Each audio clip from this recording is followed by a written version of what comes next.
Hey everyone, and welcome to your Motivation Monday. Today I had a brief thought about a lot of things. As I was getting ready to put together some of the content for my Instagram channel, I go back and I look at, what's worked well, what's gotten a lot of views, what hasn't, and so forth. And the principle behind the Instagram content is to be positive as much as I can, to highlight good refereeing as much as I can, and to get rid of some of the toxicity that I think is out there a lot when it comes to refereeing and refereeing decisions and the drama and everything like that. And as much as we try to avoid that, that's always going to be there. And I'll give some content out to that, like the Tarkowski challenge or the Miles Lewis Skelly challenge, where referees maybe didn't have the right view or the right angle, or where the referee just made a controversial call which I thought was correct. It all just depends, right?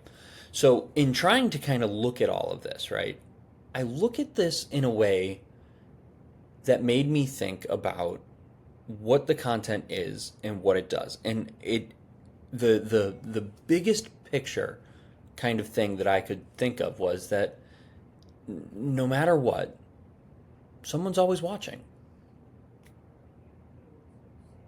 And when it comes to that, it doesn't matter what level you are, it doesn't matter where you're refereeing, it doesn't matter what you're doing.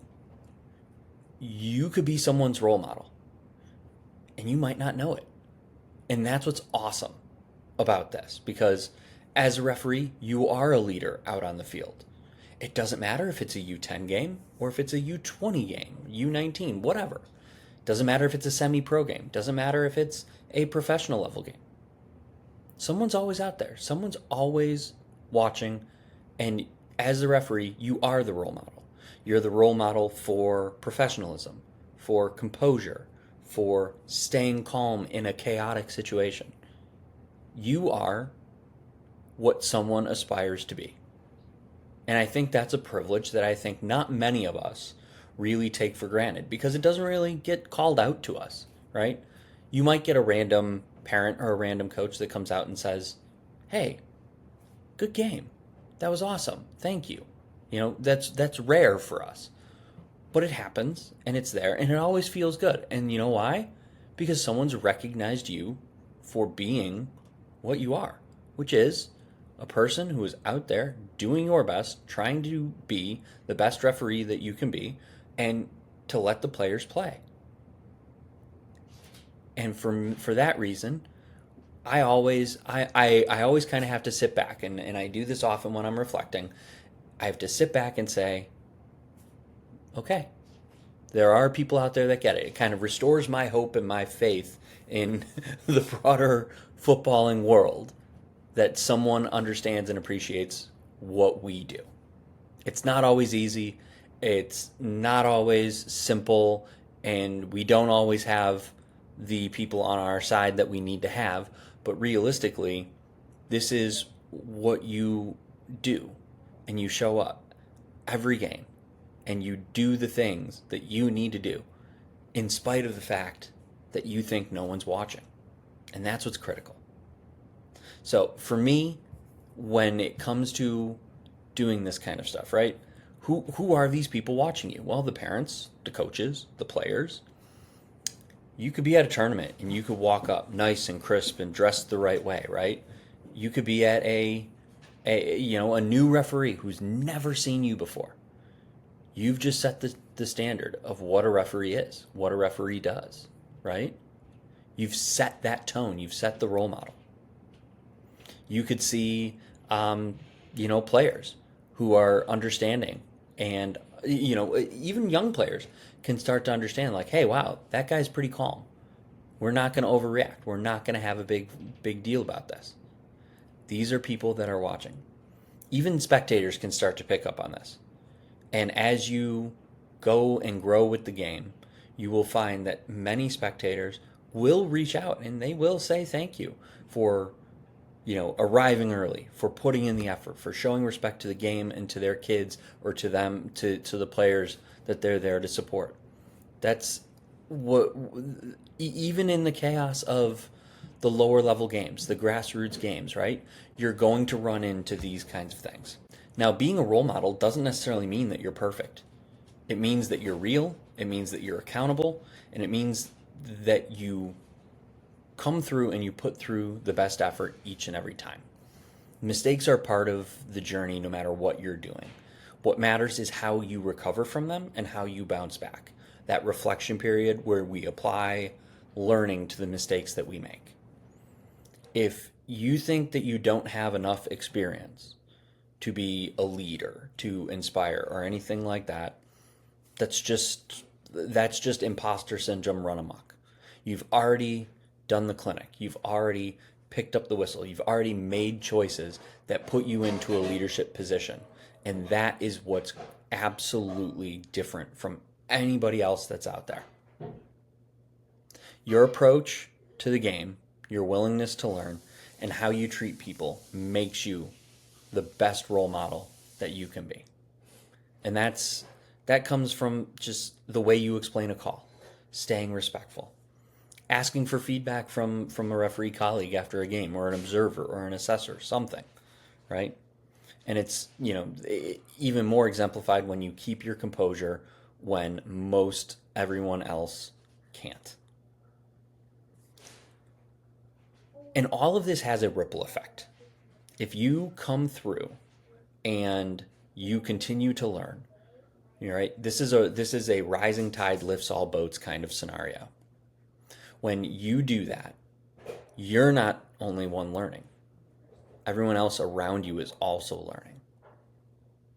When a kid or a player sees you handling dissent calmly, they might stop doing that.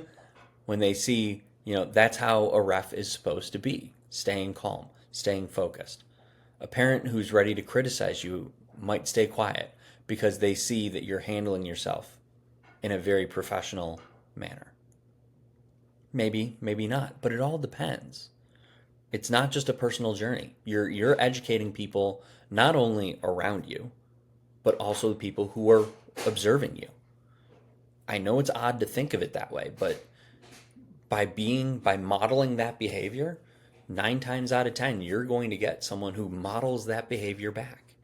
And that's exactly what we do as referees. And finally, for me, it's these little small habits that make the bigger influence. If you arrive early and you're prepared, you have your uniform's crisp, it's clean. You're greeting your coaches, you're greeting your teams with professionalism. You're being open, you're being kind, you're being genial. You're not kind of this officious person, but instead like, hey, let's get through this game together, right? And then all of that is compounded when you show respect to the game, when you're hustling, when you're moving in position. Even in easy games, right? Showing that you're there and that you're willing to be in position at all times makes it even better. And even after you've made a mistake, your composure and your calmness to be able to say, to park it and to leave it there and to get better, it's the best habit you could probably have, and the one that shows that you're trying to learn and be the best that you can be. So you don't need to be this high-level referee. You don't need to make all the calls. You don't need to be going to finals. You don't need to be being, 100% accurate, 100% right at all times. You just need to show up. You need to show up consistently.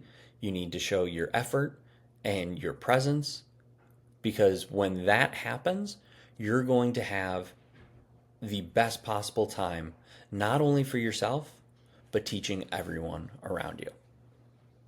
What I would love to hear from you guys is your best mentorship story that you can come up with, because we're all mentors in a way. We all give advice. We all seek advice. We all help each other grow. And for that reason, I want to know, when you are sitting down and trying to think about giving advice or accepting advice, or share a story about your favorite mentor and a piece of advice they gave you that is stuck with you this entire time. No matter if it was, if you're a year into refereeing or 20 years, doesn't matter. Prepare yourself and show what others can do by sharing that story, especially here within this community and in the comments down below. Your attitude, your effort, and how you respond when things go chaotic or sideways, right? You own it, and that's what makes you you.